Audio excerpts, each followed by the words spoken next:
공군 성추행 피해자 사망 사건 후폭풍이 거셉니다. 유족 측이 지난해에도 성추행을 당했다며 3명을 추가 고소했습니다. 문재인 대통령은 최고 상급자를 포함한 엄정 수사를 지시했습니다.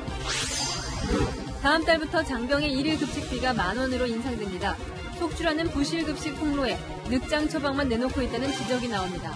성추행 은폐 의혹과 부실급식 문제까지 총체적 난맥상을 보이는 군 문제 집중 분석합니다.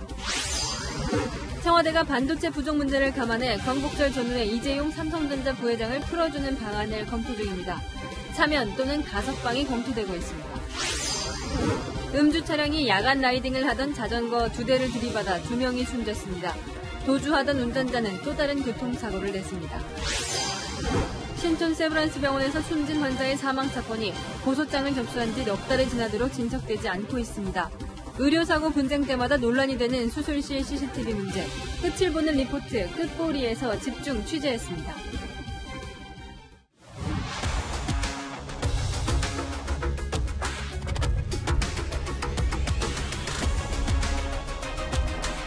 뉴스의 동정민입니다. 명예의 상징인 군이 한없이 추락하고 있습니다. 철책이 뚫리고 부실 급식에 이어 성추행 사건까지 군의 현실이 참담한 수준인데요. 부하를 강제 추행한 혐의로 구속되는 공군 중사 모습입니다. 군복은 입었지만 당당한 군의 모습과는 너무나 거리가 멀죠. 이 중사에게 성추행을 당한 뒤 다른 상사들로부터 각종 은폐와 회유에 시달리다 극단적인 선택을 한 이 공군 여성 중사 사건이 국민적 공분을 사고 있습니다. 대통령이 나서서 엄중 수사하라고 지시했지만 이미 여성 중사는 세상을 떠났고 유족 측은 이번 사건 이전에도 최소 2차례의 강제추행 사실이 더 있었다고 밝혔습니다. 유준 기자가 보도합니다. 성추행 피해를 호소하다 극단적 선택을 한 공군 이모 중사의 유족 측은 최소 2차례 더 성추행 피해가 있었다며 고소장을 제출했습니다. 추가로 고소된 3명 가운데 A 부사관은 해당 부대로 파견된 1년 전쯤 회식 자리에서 이 중사를 추행했다고 유족 측은 의심하고 있습니다. 지난 3월 사건의 원인이 된 회식 자리를 만든 것으로 알려진 노모 상사와 추행 사실을 보고받고도 회유했다는 의혹을 받는 노모 준이도 고소장에 포함됐습니다. 은폐 중심에 있는 부사관 중 1명은 이 사건 전에 이 중사를 추행했다는 의혹도 받고 있습니다. 가장 핵심적인 부분은 2차 가해 부분이 될 것이라고 생각이 듭니다. 군에서 얼마나 조직적으로 은폐를 하였는지 혹은 그와 관련해서 가해자들이 누가 있는지를 밝히기 위해서 공군은 사건 발생 석 달이 지난 오늘 노 상사와 노 준이를 보직 해임했습니다.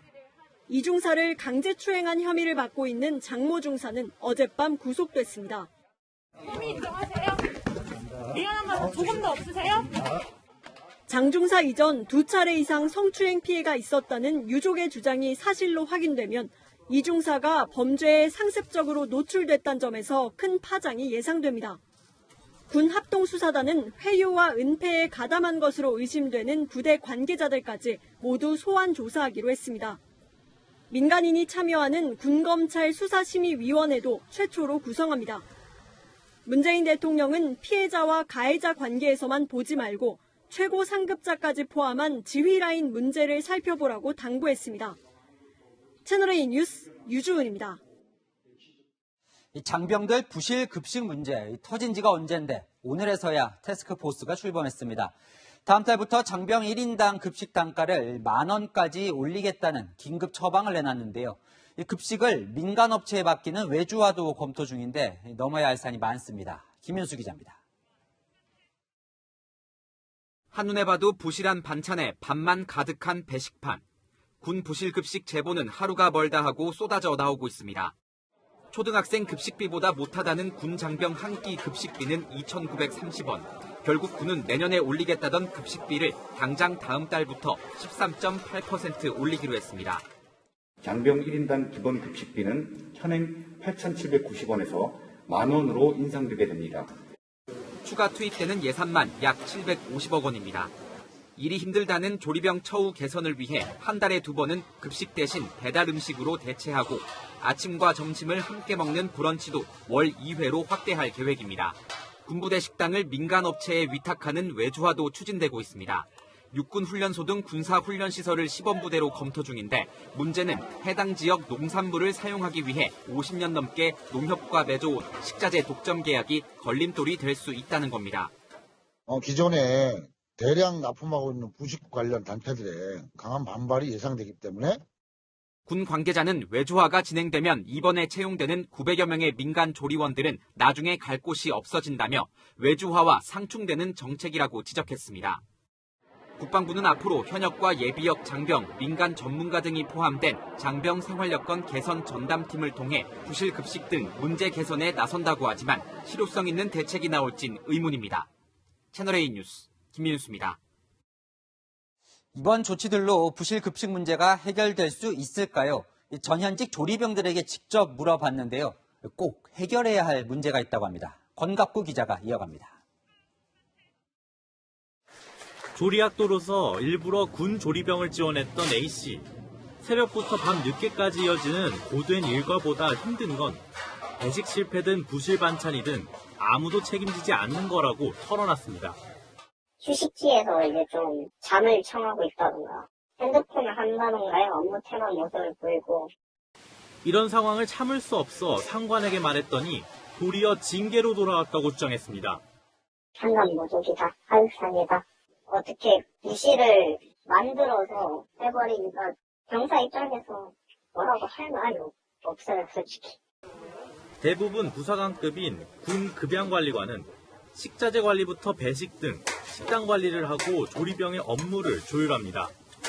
조리병 입장에선 급양관리관이 제 역할을 하지 못한다면 이를 대변해줄 사람도 없어 부실급식 등 항의에도 속수무책일 수밖에 없다는 겁니다.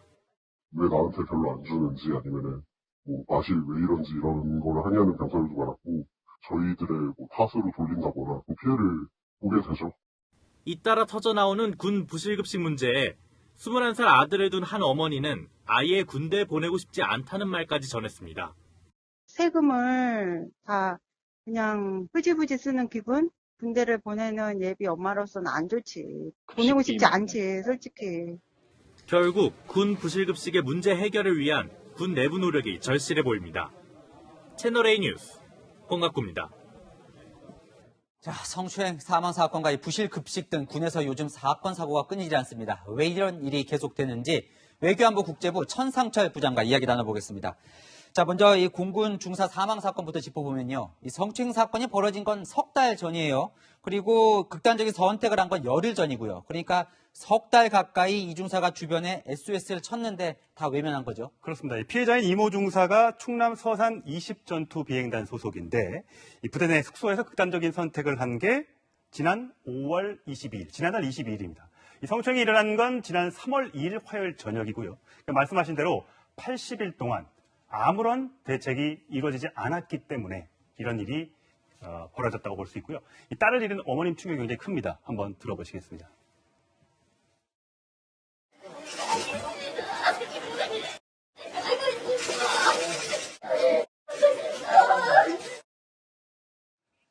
많은 일이 있었지만 천 부장이 보기에 이번 사건 관련해서 가장 큰 문제가 뭡니까? 성추행이 일어난 것 자체도 문제고요. 2차 그 가해가 더 큰 문제라고 저는 생각하고 싶습니다. 피해자보다 임관이 2년 앞선 이 가해자 장모 중사를 포함한 5명이 서산 시내 음식점에서 회식을 합니다. 코로나19 시대인데도 불구하고요. 회식이 끝나고 복귀하는 차 뒷자리에서 성추행이 있었습니다. 운전자는 같은 부대 하사였는데 그 하사 뒤에서 강제로 손을 잡고 이렇게 한 겁니다. 이건 고스란히 블랙박스에 찍혔고 음성도 들어왔습니다. 이러면 안 된다고요. 네. 이 다음날 이 중사는 곧바로 사건을 노모 준위에게 신고합니다. 블랙박스 내용도 같이 보고를 하고요. 근데 노준위가 이걸 바로 대대장한테 보고하지 않고 이 중사를 저녁에 따로 불러서 회유했다고 유족 측이 주장하고 있습니다. 내용은 이렇습니다. 자, 살면서 한 번쯤은 겪을 수 있는 일 아니냐 이렇게 주장을 하고 있고요. 또 회식을 주도했던 노모 상사도 이 피해자를 위로하기는커녕 방역지침 어기고 회식에 참석했던 사람들이 피해를 받을 수 있다 이러면서 회의를 잘해보자 이렇게 회의를 했던 것으로 전해지고 있습니다. 남의 인생 망쳐놓은 걸 뻔히 알고도 자기들 살 궁리만 했다는 지적을 피할 수 없습니다. 네, 그럼 이런 성폭력 사건이 발생하면요. 보통 피해자와 가해자를 분리를 하잖아요. 그건 제대로 됐습니까? 제대로 안 됐습니다. 신고 다음날 피해자 이중사는 이 성폭력 규정에 따라서 2달 동안 청원 휴가를 바로 가게 됩니다. 네. 가해자는 그냥 부대에 남아 있었고요. 공군은 청원 휴가를 갔으니까 자연스럽게 분리된 것이다 이렇게 주장을 하고 있는데 말도 안 되는 주장입니다. 이 가해자 조사는 사건 발생 무려 2주일 뒤인 3월 17일 이루어졌는데 그때 가서 가해자가 혐의를 인정했습니다. 네. 이미 가해자가 왜 이렇게 늦게 조사를 받았냐 했더니 군 당국이 하는 얘기가 가해자가 이 법률적 조언을 받고 싶다고 해서 변호사를 수임하느라고 늦어졌다고 합니다. 네. 이 조사가 늦어지다 보니까 그때 가서야 이제 시인을 했고 그때 가서야 5비행단으로 김해로 파견을 가게 됩니다. 그때서야 이제 제대로 된 분리가 이루어졌던 것이죠. 네, 참 그동안 이 피해자가 겪었을 이 심적 고통 생각하면 아주 심했을 것 같아요. 그렇습니다. 이게 이중사가 사망 하루 전에 이 남자친구와 부대에 같이 있는 중사 남자친구와 혼인신고를 합니다. 그런데 2차 가해자들이 남편도 회유를 하려고 들려고 했었습니다. 네. 잘 말해서 좋게 마무리했으면 좋겠다. 좀 우리 생각 좀 그 여자친구한테 잘 좀 전해달라. 이렇게 얘기를 했다고 합니다. 그러니까 당연히 부인 입장에서는 심적 부담을 느꼈겠죠. 그래서 이 극단적 선택을 암시하는 문자를 부대 내 상담관에게 발송을 합니다. 그래서 깜짝 놀란 이 상담관이 서산시 성폭력 상담소를 연결해주고 2주 동안 6번의 상담을 받게 해줍니다. 그래서 계속해서 관리가 됐으면 좀 좋았을 텐데 한 2주 정도 지나서 거의 다 완치됐다. 이렇게 보고를 하고 그 대면 상담을 종료했다고 합니다. 사실 오늘 아까 앞서 리포트에서 보셨던 것처럼 1년 전에도 성추행이 더 있었다. 2번의 성추행이 더 있었다고 했기 때문에 심적인 상태가 굉장히 불안했을 텐데 조금 더 잘 보호를 해줬으면 이런 일까지는 벌어지지 않았을까 하는 생각을 해봅니다. 참, 이 부실 급식 문제도 이제 전해드렸는데 왜 이런 사건이 군에서 자꾸 벌어지는 겁니까? 사실 군이 폐쇄된 조직이다 보니까 그런 것 같습니다. 상명하복이라는 군 문화가 존재하다 보니까 내가 상사니까 이 정도는 해도 되지 않겠어? 이렇게 생각하는 것 같습니다. 그리고 누구 하나 사고를 치면 지휘라인이 전부 다 징계를 이제 받게 되거든요. 그렇게 되면 우리 시쳇말로 인생에 빨간 줄이 간다는 이런 것 때문에 좋게 넘어가자, 좀 봐주자 이런 아니라는 생각을 하게 되는 것 같습니다. 절대 그런 생각을 가지면 안 되고 피해자가 발생하면 피해자를 보호해야 되고 그것들을 주의해서 먼저 고발해주는 이런 문화가 좀 군대 내에서 정착이 됐으면 좋겠습니다. 네, 이번에는 반드시 달라져야 될 것 같습니다. 지금까지 외교안보 국제부 천상철 부장과 살펴봤습니다. 다음 소식입니다. 국민의힘 당대표 후보들이 보수의 심장이라고 불리는 대구에 모였습니다. 이준석 후보는 오늘 정치에 입문시켜준 박근혜 전 대통령이 고맙지만 탄핵은 정당했다고 연설했는데요. 이준석 돌풍은 대구에서도 불고 있는 걸까요? 정한희 기자가 대구 시민들의 생각을 들어봤습니다. 대구에서도 국민의힘의 변화에 기대를 거는 목소리가 적지 않았습니다. 너무 보수적인 그런 이미지가 강하다 보니까 또 새로운 바람이 좀 불었으면 좋겠고 조금 더 미래지향적이고 또 좀 젊어졌으면 좋겠다 하는 그런 바람이 있어요. 안정적인 당 운영을 위해 경험이 중요하다는 의견도 나왔습니다. 아예 그 정치 경험도 별로 없고 선분리 가는 것 인지도 좀 올라왔는데 준비되지 않은 새로운 바람은 의미가 없다고 생각하고 변화에는 공감하지만 전직 대통령 사면에 대한 입장이 후보 선택 기준이라는 목소리도 있습니다. 좀 변화의 물결을 타야 되겠죠. 잡아놓은 물고기라 생각하시 너무 안 좋아하시면 안 되고 그런 거는 좀 마음이 조금 그죠. 조금 변화가 있을 수도 있겠죠. 네, 국민의힘 당대표 본경선에선 당원 투표가 70% 반영되는데요. 대구 경북에만 28%의 선거인단이 몰려 있습니다. 그래서 후보들은 이곳 대구 경북 표심구에 총력을 펴고 있습니다. 후보들은 경쟁적으로 박근혜 전 대통령을 언급했지만 탄핵과 사면에 대해선 생각이 조금씩 달랐습니다. 사면 애걸하지 않겠습니다. 그러나 반드시 바로 석방될 수 있도록 하겠습니다. 그런데 지금은 어떻게 되었습니까? 이곳 출신 대통령 두 분이 계약 없이 감옥에 있고 국정농단에 이르는 사태가 발생한 것을 비판했습니다. 그리고 국가가 통치불능의 상태에 빠졌기 때문에 탄핵은 그 시점에 정당했다고 생각합니다. 하지만 이 후보는 자신을 영입해준 박 전 대통령이 감사하다는 말도 했습니다. 채널A 뉴스 정한입니다. 더불어민주당은 윤석열 때리기 총공세에 나선 모습입니다. 등판이 임박했다고 보는 거죠. 장모 문제를 집중 공략하고 있는데 대응하지 않던 윤 전 총장 측도 반박을 시작했습니다. 최수영 기자입니다. 더불어민주당은 윤석열 전 검찰총장의 장모 비리 의혹을 집중 부각시키고 있습니다. 윤 전 총장이 장모가 10원 한 장 피해준 적 없다고 밝힌 것을 공격 대상으로 삼았습니다. 윤석열 전 총장의 장모가 10원 한 장 피해를 줬는지 안 줬는지는 재판과 수사에서 가려질 것입니다. 언행을 자중해 주시기 바랍니다. 진짜 수많은 피해자들이 존재하고 있고 장고 증명서를 위조했던 것들도 이미 다 밝혀져 있고 그렇게 얘기하는 것은 국민들을 속이고 우롱하는 행태다. 윤 전 총장의 장모 최모 씨는 지난 2013년 동업자들과 요양병원을 세워 요양급여 22억 원을 부당하게 타낸 혐의로 지난달 말 징역 3년을 구형받았습니다. 친문 전재수 의원은 검찰을 향해 조국 전 장관 수사와 같은 잣대로 윤 전 총장 가족도 수사할 것을 압박했습니다. 더도 말고 덜도 말고 같은 잣대와 같은 기준과 같은 검찰 권한으로 수사를 해야지 윤석열 총장이 정당성이 있는 것. 만약에 그렇게 하지 않으면 율로남불이 되는 겁니다. 조국 전 장관도 SNS를 통해 검찰총장 시절부터 양복 안에 100넘버 2번 옷을 입고 있지 않았느냐며 검찰총장 시절 정치적 중립성을 문제 삼았습니다. 윤 전 총장 측은 일부 정치인들의 돈 없는 언행이 계속되고 있다며 공개 반박에 나섰습니다. 입장문을 통해 여당 공세를 조목조목 비판하며 무분별한 비방이 계속되면 적극 대응할 방침이라고 경고했습니다. 국민의힘도 윤 전 총장의 가족 사건을 정치적으로 악용하려고 하는 정부 여당이 오히려 더 비난받아야 한다며 엄호에 나섰습니다. 채널A 뉴스 최순입니다.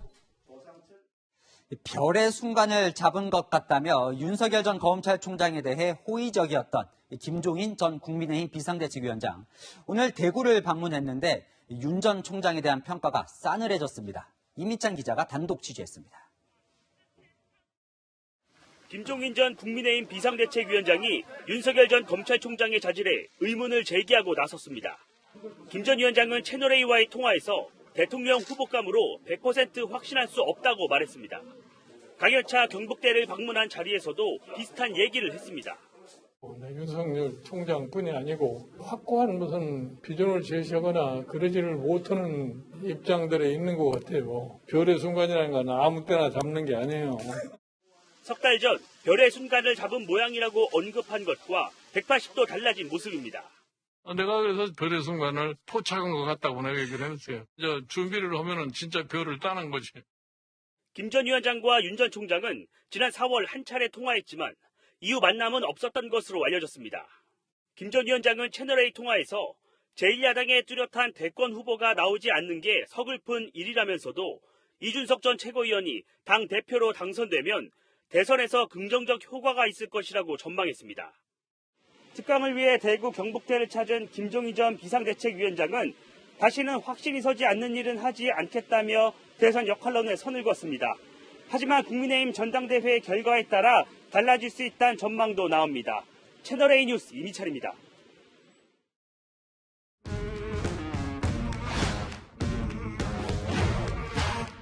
여랑야랑 정치부 이동훈 기자와 함께합니다. 첫 번째 주제 보여주시죠. 네. 사진만 찍기. 누구 사진을 찍는 겁니까? 문재인 대통령입니다. 오늘 더불어민주당 초선 의원 68명이 단체로 청와대를 방문했는데요. 대통령과 대화를 하러 갔다가 사진만 찍고 왔다는 지적이 나왔습니다. 자, 68명이 대통령과 한 명씩 이제 사진을 찍은 거죠. 네, 1시간 30분을 만났는데요. 대통령과 대화를 하는 차담회를 1시간 정도 진행한 뒤 30분 동안 1대1로 사진을 찍은 것으로 전해집니다. 자, 68명이 갔는데 이제 1시간 대화를 했다면 1인당 1분도 못한 셈이네요. 그래서 12명만 발언했는데요. 조국 사태나 부동산 세금 문제 등 민감한 사안은 얘기를 꺼내지도 않았습니다.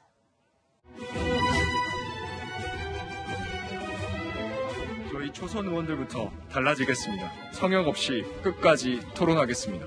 지금부터는 당의 시기입니다. 부동산 전반적인 세금 문제라든가 공급 문제 이러한 것은 질의는 하지 않았습니다. 그걸 가지고 대통령한테 굳이 질문해야 될 그런 필요성을 못 느꼈던 것 같습니다, 의원님들이. 이 조국 전 장관을 임명한 게 대통령인데 의원이 한 명도 언급을 안 했습니까? 네, 한 민주당 초선 의원은 사전에 조국 전 장관 이야기는 거론하지 않는 것으로 정리됐다고 말했습니다. 그럼 무슨 이야기를 하고 왔습니까? 적극적인 재정 확대 정책, 도보다리 영광 재현, LH 혁신 방안 등을 이야기했다고 합니다.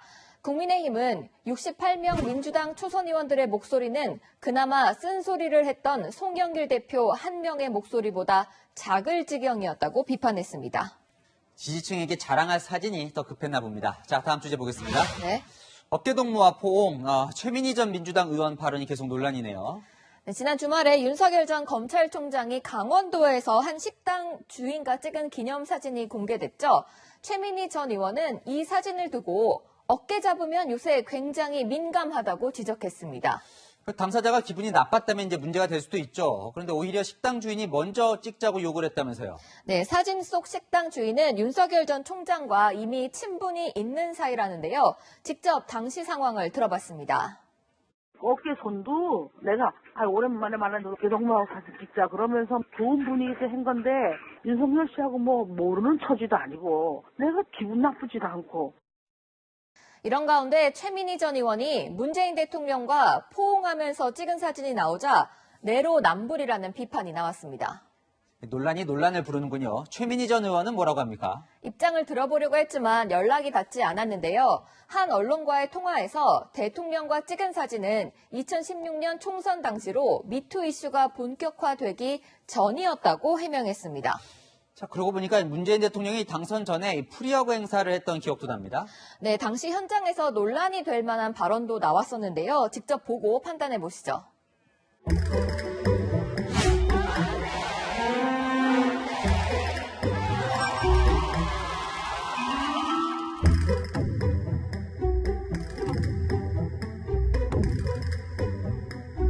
지금까지 한 번도 남자친구가 없었던 여성도 이런 분들 안 할 수가 없지요.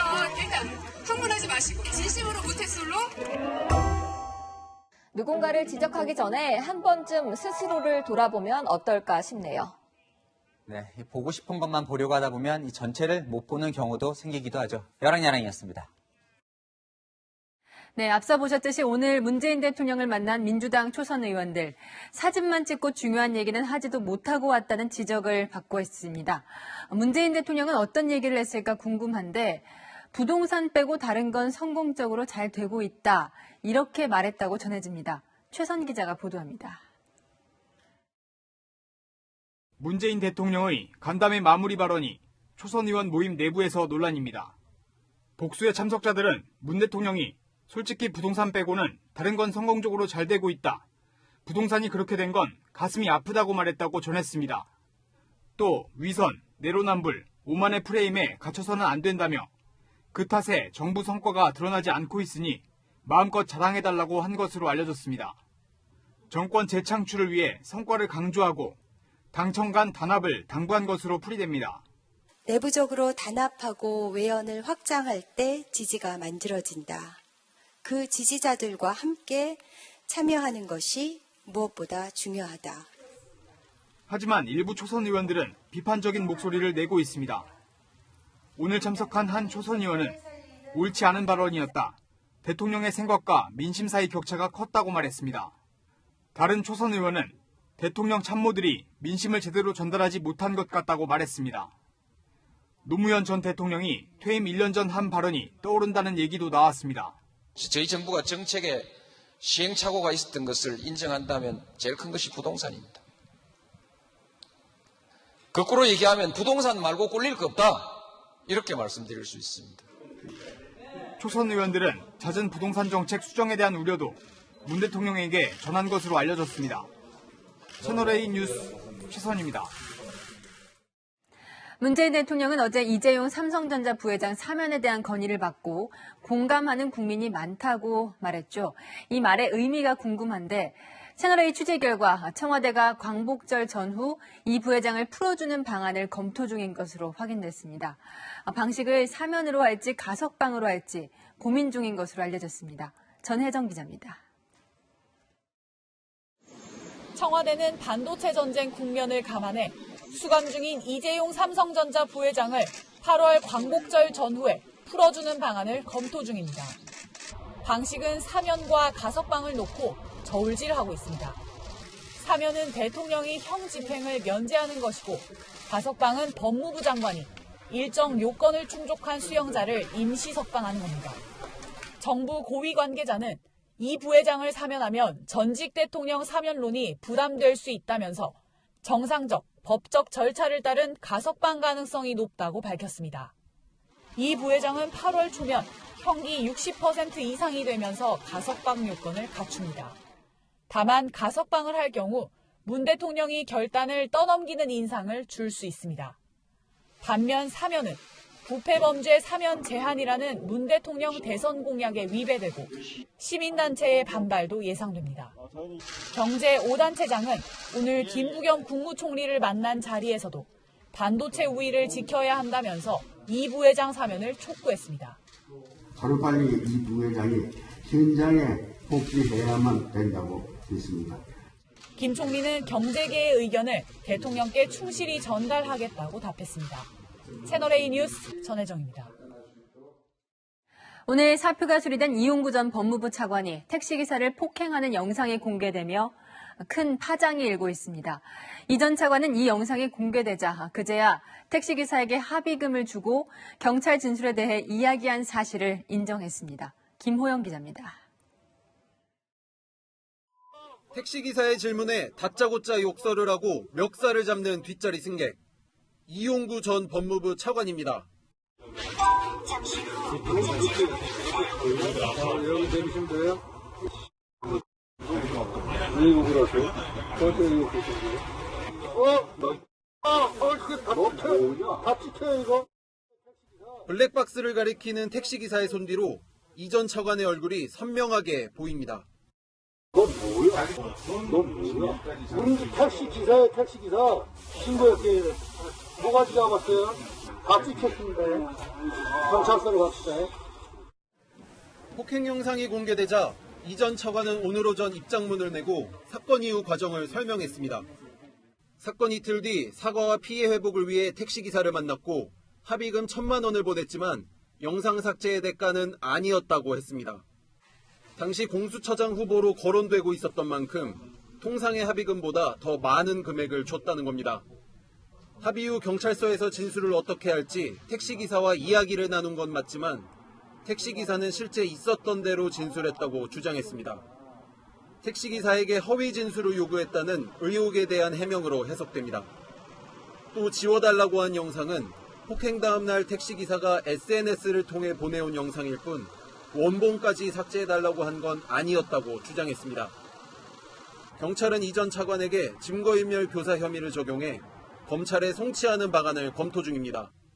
채널A 뉴스 김호영입니다. 네, 방금 보신 이 영상을 본 서초경찰서 수사관이 못 본 것으로 하겠다 이런 말을 하고 봐주기 수사를 했다는 의혹 역시 수사 대상이죠. 해당 수사관이 폭행 영상을 본 뒤 고민에 빠진 모습이 경찰서 CCTV 속에 담긴 것으로 파악됐습니다. 이어서 박건영 기자입니다. 택시기사가 피해자 조사를 받은 지난해 11월 9일 경찰 출석을 앞둔 오전 8시 무렵 이용구 전 법무부 차관의 요청으로 택시기사와의 통화가 이뤄졌습니다. 위에서 기사님이 와서 문 열고 깨우는 과정에서 멱살을 잡혔다고 하네. 그래서 내가 이 사람 첫사람인데 거짓말을 시키라고 그래.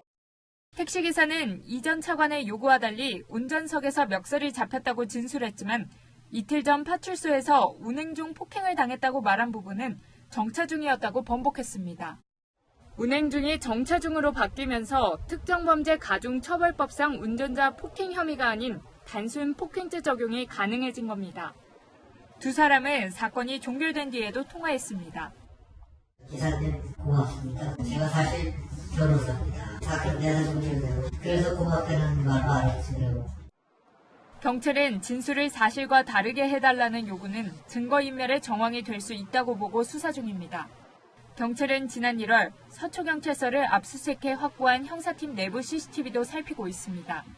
택시기사가 영상을 보여주자 담당 수사관이 머리를 감싸며 고민하고 상부에 보고하지 않고 퇴근하는 모습이 담긴 걸로 전해집니다. 채널A 뉴스 박건영입니다. 배우 하정우 씨가 수면 마취제 프로포폴 투약 혐의로 벌금 1,000만 원의 처분을 받았습니다. 하정우 씨 측은 치료 목적의 투약이라고 주장했지만 검찰은 불법 투약으로 결론 내렸습니다. 최주현 기자의 단독 보도입니다. 서울중앙지검 강력범죄형사부가 배우 하정우 씨를 약식 기소한 건 지난달 28일. 하 씨는 수면 마취제인 프로포폴 불법 투약 혐의로 조사를 받아왔습니다. 약식 재판은 징역이나 금고형보다 벌금형이 적절하다고 검찰이 판단해 서면 심리로 정식 재판을 대체하는 제도입니다. 검찰이 하 씨에게 청구한 벌금액은 1,000만 원입니다. 검찰은 하 씨가 지난 2019년부터 서울 강남 성형외과에서 치료가 아닌 목적으로 수차례 프로포폴을 맞았다고 판단했습니다. 프로포폴을 적정량 이상 사용해 마약류 관리법을 어겼다고 본 겁니다. 검찰은 하 씨가 20차례 가까이 프로포폴을 투약하면서 친동생이나 매니저 등의 이름으로 진료기록부에 허위로 기입해 의료법도 어겼다고 판단한 걸로 전해졌습니다. 하정우 씨는 실제 시술을 받았기에 잘못으로 여기지 못한 아니란 판단에 반성한다며 처분을 겸허히 받아들이겠다는 입장을 밝혔습니다. 법원은 조만간 하 씨에 대한 벌금형 처분을 확정할 예정입니다. 채널A 뉴스 최주현입니다. 오늘부터 끝볼이 끝을 보는 리포트를 시작합니다. 우리 사회에 방치된 고질적인 문제들을 들춰내고 파헤쳐서 대안까지 제시해 끝을 보려고 하는데요. 첫 번째 주제는 수술실 CCTV 문제입니다. 사람의 목숨을 다루는 수술실 내에 CCTV가 없다 보니 의료 분쟁이 생길 때마다 증거 부족이 환자들의 발목을 잡는데요. 저희가 얼마 전 신촌 세브란스 병원에서 수술을 받은 뒤 숨진 환자 사건을 단독 보도해 드렸는데 유족들이 이 CCTV 때문에 가슴을 치고 있습니다. 먼저 박선영 기자가 취재했습니다. 지난해 12월 14일 저녁 식당에서 갑자기 쓰러진 김현범 씨는 서울 신촌 세브란스 병원 응급실로 이송됐습니다. 9시간 정도 지나 수술을 받았지만 대동맥 파열로 숨졌습니다. 당시 32살이었습니다. 이후 유족들은 병원 측이 김 씨의 의무 기록을 조작했다는 의혹을 제기했습니다. 의무 기록에서 수술 시작 시간이 앞당겨진 것은 물론 집도의의 이름과 주 진단명이 모두 바뀌었다며 지난 2월 병원장과 의료진을 고소했습니다. 2달 뒤인 지난 4월 경찰은 전산 자료와 관제실 CCTV 등을 확보하기 위해 병원에 대한 대규모 압수수색을 진행했습니다. 하지만 수술실 통로를 비추는 CCTV 영상은 이미 지워진 상태였습니다. 한 달이 지나면 자동 삭제된다는 게 병원 측의 설명입니다. 증거로서 내밀 수 있는 자료가 유일하게 그것뿐인데 나쁜 상황이 났을 경우에 대응할 수 있는 거는 그 안에 있던 수술팀, 의료진들밖에 없는 건데 경찰은 핵심 증거인 CCTV 영상 복구를 위해 포렌식 작업을 진행하고 있습니다. 하지만 여전히 이렇다 할 결과물을 내놓지 못하는 상황에서 유족들은 답답하기만 합니다. 그 사람들이 그냥 우리는 아무런 실수가 없었다라고 그냥 말로만 덮어버리면은 아무런 증거가 없는 거예요. 환자들이 녹음기를 켜고 들어가는 일들이 수술실 내부에서 어떤 일이 있었는지, 환자가 고통을 겪었는지 등을 확인하는 건 거의 불가능하다고 호소합니다. CCTV 의무화가 됐으면은 의료진들이 그때 처치를 했는지 안 했는지 정확하게 판단이 됐을 거예요. 저 진짜 좀 생겼으면 좋겠어요. 채널A 뉴스 박선영입니다. 의료사고 피해자들이 한결같이 하는 말이 있습니다. 의료소송에서 CCTV가 있고 없고는 하늘과 땅 차이다. 왜 그런지 구자준 기자가 그들의 사연을 쫓아가 봤습니다. 바닥에 피가 흥건합니다. 간호조무사가 얼른 대걸레로 닦아냅니다. 피가 계속 흐르는데도 의사는 수술실을 나가고 환자와 간호조무사만 남습니다. 10시간이 지나 119 구급대가 출동합니다. 안면 윤곽 수술을 받다 과다출혈로 숨진 고 권대희 씨의 모습입니다. 유가족은 사고의 진상을 밝혀가는 중입니다. 병원을 상대로 한 민사소송에서 승소했는데 이례적으로 의료진 과실이 80%라고 인정받은 겁니다. CCTV가 없었으면 제가 소송 자체를 못했죠. 저 사람들이 거짓말해도 밝힐 수 있는 거죠. 2년 전 편도 제거 수술을 받다 뇌사 상태에 빠져 세상을 떠난 고 김동희 군의 어머니는 아직도 아들이 곁에 있는 것만 같습니다. 동희 웃어봐. 안 웃어봐. 왜 안 웃어봐? 꿈속에서 이제 애 보고 나면은 꿈속에서 이제 안 깨고 싶은 거예요.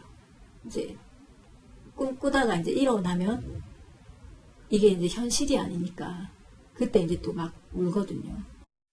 아이 목에서 과다출혈 흔적이 발견됐지만 병원에서는 경미한 출혈이라고 주장했습니다. 하지만 당시 상황을 보여줄 자료는 의료진이 쓴 의무 기록지가 전부였습니다. 뭐 본인들의 과실에 대한 부분이나 이런 것들은 그냥 안 적으면 끝인 거잖아요. 재마취한 사실도 사고 나고 알았어요. 의무 기록지에 안 적혀 있어가지고. 의료사고에서 CCTV가 사실상 유일한 증거로 여겨지는 이유입니다. 주장하는 자가 증명을 못하면 패소하게끔 설계가 돼 있어요. CCTV가 있고 없고는 굉장히 천지 차이다. 무면허 의료 행위도 끊이지 않고 있어 예방 차원에서라도 수술실 CCTV가 필요하다는 목소리가 나옵니다. 채널A 뉴스 구자준입니다. 음주운전 사고에 야간 주행을 하던 자전거 동호회 회원 2명이 숨졌습니다. 운전자는 만취 상태였고 운전 면허도 없었습니다. 김태형 기자입니다. 어두운 밤 자전거 2대가 주행등을 켜고 왕복 4차선 도로 길가 쪽으로 잇따라 지나갑니다. 약 7초 뒤 자전거가 지나간 쪽으로 경차 한 대가 빠르게 달려갑니다. 차량은 속도를 줄이지 않고 계속 내달렸고 앞서가던 자전거 2대를 그대로 덮쳐버렸습니다. 운전을 나서 그러고 나서 이제 택시가 나가지고 나가면 한건데 그때는 차량이 없었거든요. 사고 충격으로 자전거를 타고 있던 남성 2명이 숨졌습니다. 서산 지역 자전거 동호회 소속으로 39살 동갑내기였습니다. 사고 당일 저녁부터 서산과 해미 지역을 2시간 동안 주행하는 야간 라이딩에 나섰다가 참변을 당한 겁니다. 사고가 난 도로는 자전거 주행이 가능한 곳이었습니다. 사고를 낸 경차 운전자는 50대 남성, 음주 측정 결과 면허 취소 수준의 만취 상태였고 운전 면허는 없었습니다. 차량은 자전거를 들이받은 뒤에도 계속 도주하다 1km 떨어진 이면 도로에서 마주오던 화물차를 들이받고서야 멈춰섰습니다. 교사고가 난 상대방이 112에 신고했고 음주의 정황들 그런 것들이 이제 확인이 돼서 현장에서 검거를 한 거죠. 경찰은 사고 차량 운전자가 시속 70km인 제한 속도를 지켰는지도 조사하고 있습니다. 경찰은 운전자에게 뺑소니 혐의로 구속영장을 신청하고 음주운전으로 인명피해를 내면 가중처벌하는 일명 윤창호법을 적용할지도 검토 중입니다.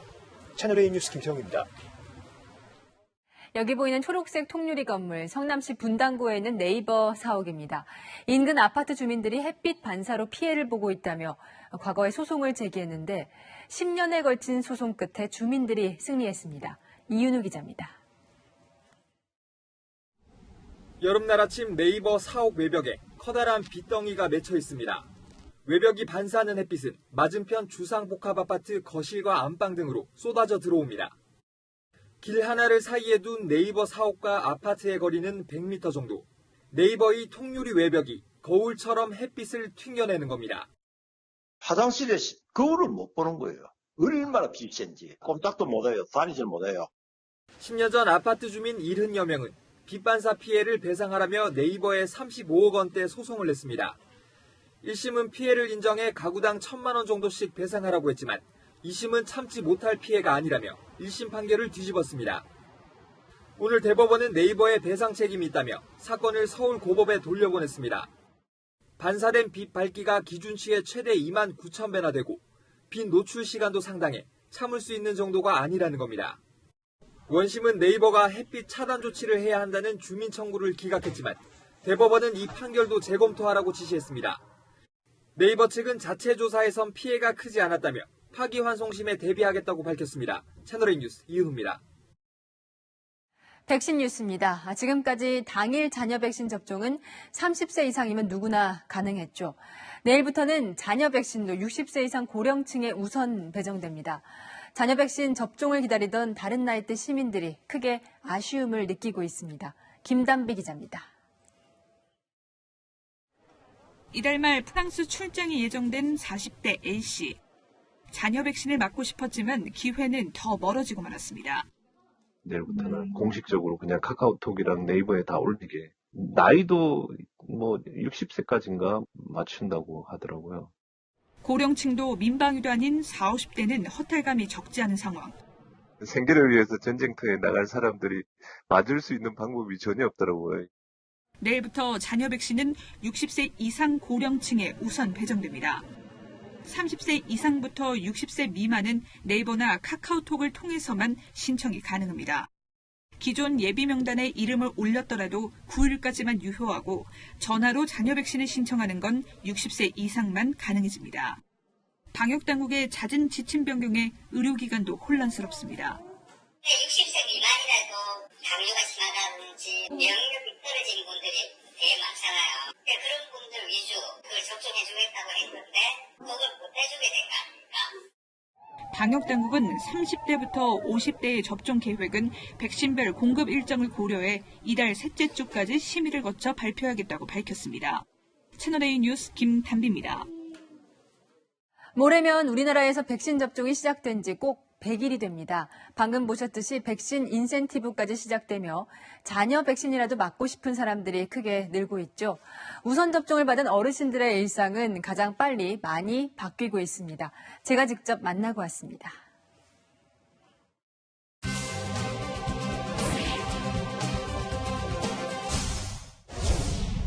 이른 아침부터 구에서 운영하는 수영장은 이곳저곳 청소하느라 바쁩니다. 수영장 닫은 지는 얼마나 됐어요? 지금 저희가 수영장 닫은 지는 작년 2월 말일부터 계속 닫고 있었죠. 이번 달 14일부터 백신 접종자를 대상으로 다시 개방하기로 했습니다. 문의 전화가 오나요? 예, 꾸준히 오고 있습니다. 몇 통 정도? 하루 평균 40통 정도? 네, 꾸준히 전화가 계속 오고 있거든요. 선생님들 기분은 어떠세요? 글쎄요, 첫사랑 만나는 느낌? 막 여기서 막 아이들 소리, 어른들 소리, 막 음악 소리는 막 들리고 그런데 항상 이제 조용한 수영장 보니까 답답하고, 네, 정신적인 스트레스도 좀 받고 그러죠. 백신 접종을 받은 가족은 모임 제한이 풀린다는 소식에 음식점에 문의 전화도 몰립니다. 전화로 질문 오시는 경우가 있었어요. 백신 맞은 증거를 가지고 오시면. 상견례 8일까지 했는데 이제 9일까지 받을 수 있어요. 아이고, 오라간만이요. 아이고, 이거 웬일이야. 아이고, 고마워. 1년 3개월 만에 다시 문을 연 경로당. 백신 접종을 마친 어르신들의 안부 묻기로 대화가 꽃을 피웁니다. 얼만큼 반가우세요? 아유, 하늘만큼 땅만큼. 애들만 하늘만큼 땅만큼. 고생 많이 했지. 서로가 친구 만나는 곳이었는데 그거를 딱 1년을 못하니까 서로 전화들은 자주 했지. 오랜만에 가족여행 계획에 벌써 기대가 큰 어르신도 있습니다. 제주도 가자고 이렇게 해서 애들하고 다 같이. 그러면 총 몇 명이죠, 우리 가족이? 큰아들, 그러면 작은 아들하고 우리하고. 그래도 백신을 맞으셨기 때문에 인원수가 괜찮은 거네요. 치매 예방을 위한 게임도 하고 오랜만에 열린 노래와 체조교실에 한껏 흥이 난 어르신들. 신나세요? 네. 무엇보다 그리웠던 건 사람과의 정, 그리고 더불어 살아가는 재미입니다. 친구를 더불어 더 만나잖아. 만나고 이렇게 운동도 하고.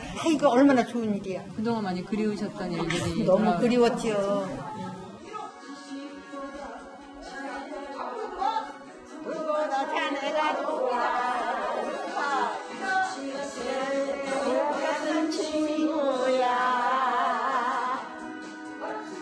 여인선이 간다 였습니다. 네, 박쥐를 연구하던 중국 우한연구소 연구원이 박쥐에 물리고 보호장비 없이 분변을 채취하는 영상이 공개됐습니다. 코로나19 진원지 논란이 다시 뜨거워지고 있습니다. 베이징 사공성근 특파원입니다. 지난 2017년 중국 CCTV가 보도한 영상입니다. 武汉病毒研究所的专家在我国云南发现了一处蝙蝠 SARS 冠状病毒的天然基因库。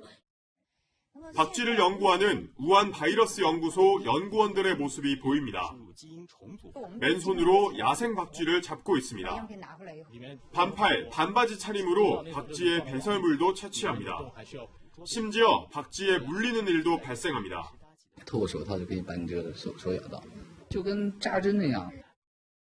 연구원들이 광견병 주사를 맞고 조사에 나섰다고 CCTV는 설명하지만 음습한 동굴에서 서식하는 박쥐는 최대 200종의 바이러스를 품고 있습니다. 바이든 미국 대통령이 코로나19 발원지 규명을 정보기관에게 다시 지시한 가운데 지난해 인터넷에서 사라졌던 보도 영상이 다시 주목받고 있는 겁니다. 중국 정부는 미국을 향해 반격에 나섰습니다. 美方一边大声疾呼 对他国进行调查，一边又以国家安全为由，拒不公开自家生物实验室的情况。 올해 초 우한을 방문한 세계보건기구 조사팀은 바이러스 유출 가능성이 낮다는 보고서를 냈습니다. 베이징에서 채널A 뉴스 사공성근입니다.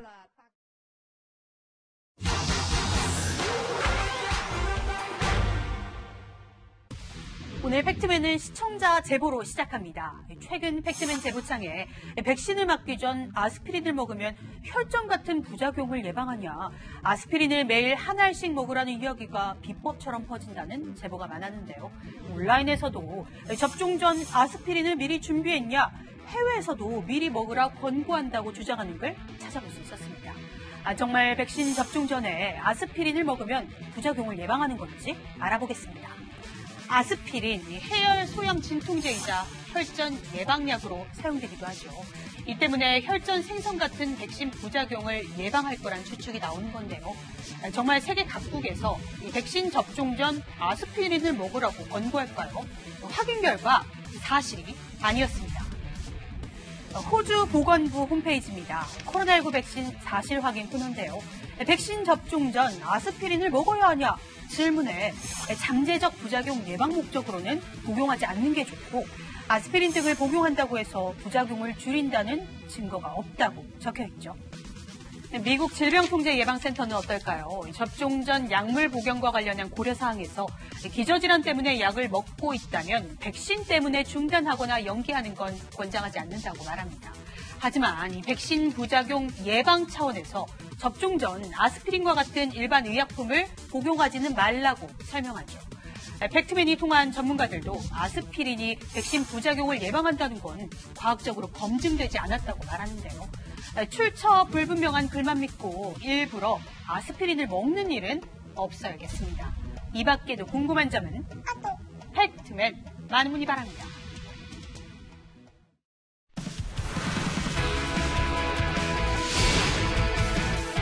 안녕하세요. 스포츠 뉴스입니다. 프로야구 삼성 투수였던 윤성환이 구속됐습니다. 불법 도박에 승부 조작까지 의심받고 있는데 승부 조작을 뿌리 뽑을 확실한 방안은 아직 나오지 않고 있습니다. 강병규 기자입니다. 승부 조작 혐의 인정하세요? 하실 말씀 없으세요? 승부 조작, 불법 도박 의혹을 받는 왕년의 삼성 에이스 윤성환이 오늘 구속됐습니다. 증거인멸 및 도주 우려가 있다는 이유입니다. 경찰은 지난해 9월 윤성환이 승부 조작을 약속하며 현금 5억 원을 받아 불법 도박에 사용한 것으로 보고 있습니다. 지난해 8월 SK전 투구 내용도 의심받고 있습니다. 윤성환은 1회 선두타자에게 3볼 상황에서 몸에 맞는 공을 던졌습니다. 제구하면은 이 윤성환 선수는 빠지는 선수가 아닌데. 그럼요. 예, 시작부터 제구가 좀 흔들리는 모습이네요. 최정에게도 몸에 맞는 공을 던지는 등 1회에만 사사구가 4번 나왔습니다. 평소와는 다른 투구에 구단은 조사에 나섰지만 윤성환이 잠적해 면담조차 못했습니다. KBO는 매달 의심 사례 수십 건을 들여다봅니다. 하지만 강제 조사권이 없다 보니 자체적으로 진위를 밝혀내는 게 쉽지 않습니다. 10년째 불거진 승부 조작 논란 속 야구계는 우선 윤성환의 수사 상황을 지켜보겠다는 신중한 입장입니다. 채널A 뉴스 강병규입니다. 어제는 여름의 맛보기였을까요? 위성사진 속 하얀 비구름이 한반도를 뒤덮은 오늘 전국에 비가 내리면서 더위는 잠시 쉬어갔습니다. 비는 오늘 밤 중부지방부터 그치기 시작하겠고요. 충북 남부와 영동 남부, 그 밖에 남부지방은 내일 새벽까지 이어지겠는데요. 앞으로 예상되는 비의 양은 전국에 5에서 30mm 정도입니다. 내일 아침부터는 차차 맑은 하늘이 드러나겠습니다. 볕도 강해서 자외선과 오존을 주의하셔야겠습니다. 기온도 다시 오름세를 보이겠는데요. 한낮에 서울은 23도, 대전은 26도, 대구는 27도로 예상됩니다. 당분간 대체로 맑겠고요. 갈수록 기온은 올라서 다시 여름더위가 찾아오겠습니다. 다만 대기가 불안정해지면서 주말과 휴일 일부 내륙에서는 소나기가 내릴 수 있으니까요. 계속해서 기상정보 잘 참고하시면 좋겠습니다. 날씨였습니다. 세상 끝까지 한번 가보는 게 내 꿈이야. 한국 최초의 여성 공군 비행사 권기옥을 다룬 영화입니다. 100년이 지나 여군은 12,000명을 넘어섰습니다. 하지만 이 꿈으로 가득 찼던 24살 이중사 앞에 닥친 군의 현실은 성폭력과 주변의 회유 압박이었습니다. 그가 평생을 바쳐 지키려 했던 대한민국은 그를 지켜주지 못했죠. 오늘의 한마디는 딸을 먼저 보낸 어머니의 절규로 대신하겠습니다.